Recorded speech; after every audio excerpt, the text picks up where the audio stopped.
Buenos días, estimados estudiantes. Esta semana vamos a trabajar la ficha pedagógica Química-Biología. Para ello voy a dar inicio a una pequeña explicación.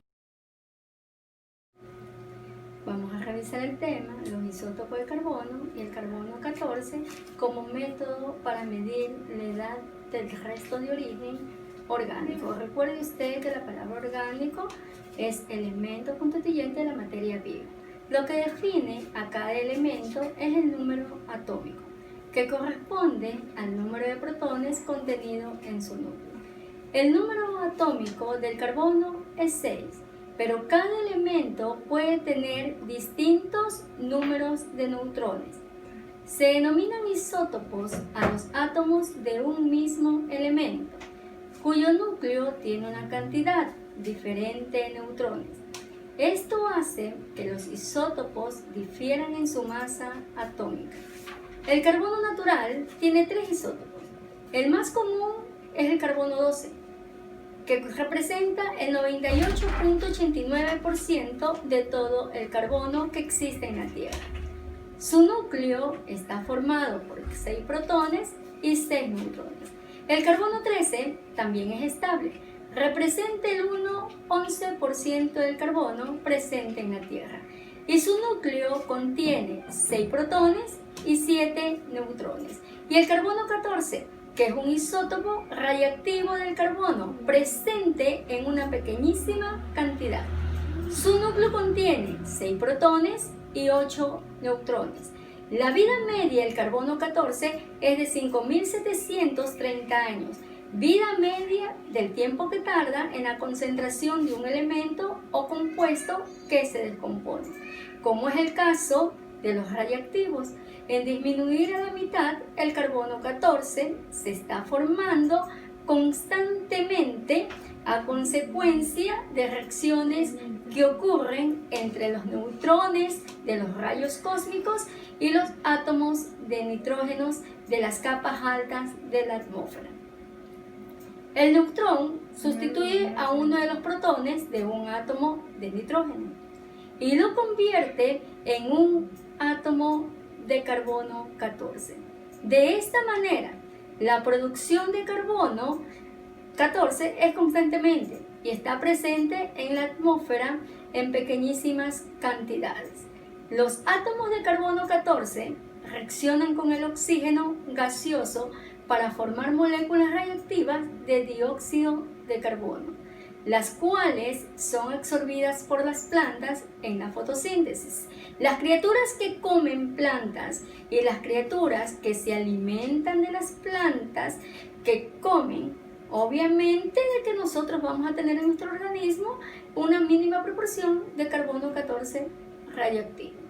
Cuando el organismo muere, la ingesta de carbono cesa y el que ya está presente en el organismo se desintegra.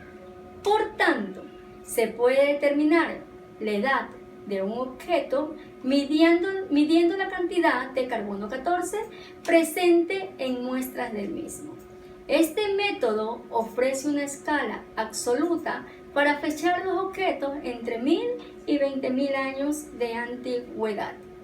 En un organismo enfermo no hay intercambio de carbono, pero el carbono 14 que está presente se somete a la desintegración radiactiva, por la que con el tiempo la relación isotópica se vuelve más y más diferente.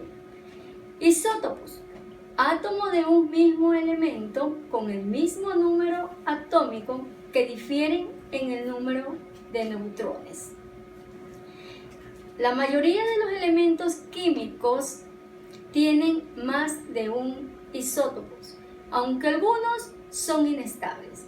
La existencia de isótopos implica que no todos los átomos de un mismo elemento tienen la misma masa, que pueden tener más o menos neutrones, obviamente que de carbono. ¿Por qué es el carbono tan necesario para la vida? La respuesta es la habilidad del carbono para formar enlaces estables con muchos elementos químicos, incluyéndose a sí mismo. Esta propiedad le permite formar al carbono una gran variedad de moléculas muy grandes y complejas. De hecho, hay casi 10.000 millones de compuestos a base de carbono en los seres vivos. Sin embargo, los millones de compuestos orgánicos se pueden agrupar en solo 4 tipos principales: proteínas, lípidos, carbohidratos y ácidos nucleicos. Esto es en lo que corresponde a química. Ahora vamos a revisar biología. Voy a hablar a breves rasgos de las leyes de Gregorio Mendel. Las leyes de Mendel explican las características hereditarias que se transmiten de una generación a otra. Como ustedes podrán observar, tengo 3 generaciones: primera, segunda y tercera. ¿Y cómo es posible que los rasgos hereditarios están hasta la tercera generación? Pues esto es posible a que Gregorio Mendel estudió la herencia en el año de 1865.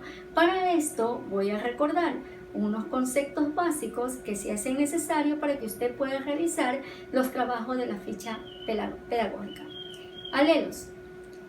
Los alelos se encuentran en los cromosomas y nos representan las distintas variaciones de un gen. Existen 2 tipos de alelos: alelos dominantes y alelos recesivos. Los alelos dominantes son los que determinan las características visibles. Los alelos recesivos son los que tienen menos probabilidad de que aparezcan estas características. Si hay un alelo dominante con otro recesivo, será el dominante el que prevalezca. Los alelos dominantes se representan con la letra mayúscula. Independientemente de la letra que usted decida trabajar, siempre que sea mayúscula, usted va a saber que es un dominante. Los alelos recesivos. Los alelos recesivos se determinan con la letra minúscula. La letra es independiente, vuelvo a repetir, de cómo usted va a trabajar. Usted puede coger la E, la F, la G. La letra es lo de menos. Solamente mayúscula es dominante. Minúscula, recesiva. Son 2 alelos, el uno proveniente de la madre y el otro del padre. Cuando hay 2 alelos, uno del padre y otro de la madre, y son idénticos, entonces se denominan homocigoto. Recuerde usted, prefijo y sufijo, que homo es igual. Cuando el alelo recesivo es idéntico a minúscula también es homocigoto, porque son igualitos. Homocigoto.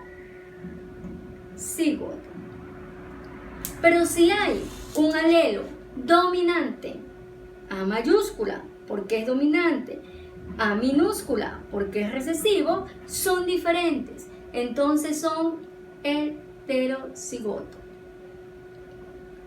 Hetero, ¿qué significa hetero? Usted ya sabe qué significa, porque es, obviamente, la palabra hetero significa diferente. A mayúscula, dominante; a minúscula, recesivo. Recuerde usted que cuando hay un dominante y un recesivo, es el dominante el que va a prevalecer. Un árbol genealógico es una representación gráfica de las relaciones de los miembros de una familia a lo largo de distintas generaciones. En esta representación gráfica, los hombres se representan mediante un cuadrado y las mujeres mediante un círculo. Los padres quedan unidos mediante una línea horizontal, de donde surgen líneas verticales con sus descendientes. Cada generación se representa mediante números romanos. Los individuos de cada generación se representan mediante números arábigos de izquierda a derecha. En un árbol genealógico La característica o enfermedad que se está analizando queda representada en los individuos de color.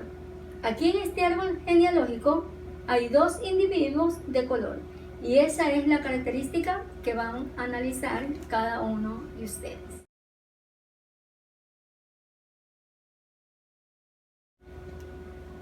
En los ejemplos que trae la ficha pedagógica son estos 3 ejercicios que usted me tendrá que enviar para el trabajo de la evaluación del quimestre. Aquí hay 3 familias. Vamos a analizar la familia A. Este matrimonio, los 2 están enfermos, pero sus descendientes están sanos. Hay 3 mujeres y un varón. Pero ¿cómo es posible que los padres, estando enfermos, tengan hijas sanas? Vamos a colocar en la parte superior los alelos. Recuerde usted que hay un alelo de la madre y otro alelo del padre. A mayúscula, A minúscula, A mayúscula, A minúscula. ¿Cuál es el dominante aquí? Vamos a recordar un poquito los conceptos anteriores. La A mayúscula es el dominante y la A minúscula el recesivo. Si hay un dominante y un recesivo, es el dominante el que va a prevalecer. Entonces, este alelo será dominante o recesivo el de los hijos. Vamos a hacer, obviamente, la combinación de los alelos para que los hijos estén sanos. ¿Qué letra van a escribir? Si este es dominante y este es recesivo, y aquí en este matrimonio el dominante es el que va a prevalecer, obviamente que los hijos van a tener un alelo del padre y otro de la madre. El alelo que corresponde a cada hijo es A minúscula, A minúscula, A minúscula, A minúscula, minúscula, minúscula, minúscula, minúscula. Como usted puede observar, la enfermedad es dominante, pero los 4 hijos están sanos. Los hijos tienen alelos recesivos. Segunda familia, un matrimonio sano, pero todos sus hijos están enfermos. ¿Qué alelo va en la parte superior? Usted sabe que un alelo viene del padre, el otro alelo de la madre. Usted realice las combinaciones posibles y me explica los 4 hijos qué tipo de alelo tienen. De igual manera en la familia C. Espero, chicos, que este video sea de mucha utilidad para ustedes. Gracias, nos veremos pronto y si tienen alguna inquietud, comuníquense directamente conmigo para de la mejor manera hacer este trabajo. De corazón les deseo muchos éxitos en todas sus actividades realizadas. Tengan listo su portafolio porque yo aspiro a que cada uno de ustedes llegue a la nota máxima que es 10. Muchísimas gracias.